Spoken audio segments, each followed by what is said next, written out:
Ħafna mill-eks ħaddiema ta' l-Air Malta għadhom fil-għama dwar dak li se jiġri minnhom dan kif il-Gvern għadu ma tomx ġob alternattiv. Fil-fatt uħud mill-eks impjegati li tkellmu ma' Net News spjegaw il-Gvern qed ikaxkar saqajh biex jonnora l-weda tiegħu li jingħataw ġob bl-istess paga li kellhom. Dan fil-waqt li għal nies bħal preżentatur laburista Karl Stanju Navarra dawn diġà instabilhom xogħol. Il-ġimgħa li għaddiet ħarġet l-aħbar li Stanju Navarra għandu xogħol ġdid mal-Gvern u mill-Air Malta mexa għal mal-Awtorità tas-Saħħa u Sigurtà fuq il-post tax-xogħol, l-OHSA.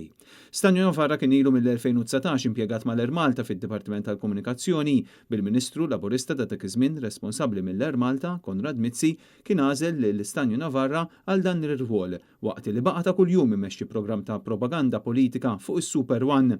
Dan l-impjeg kien qajjem kontroversja kbira, inkluż fl-eqqel tal-Covid, biex issa Karl Stanju Navarra spiċċa ingħata ġob ġdid mal-OHSA għalkemm ħadd ma jafx qiegħed jagħmel.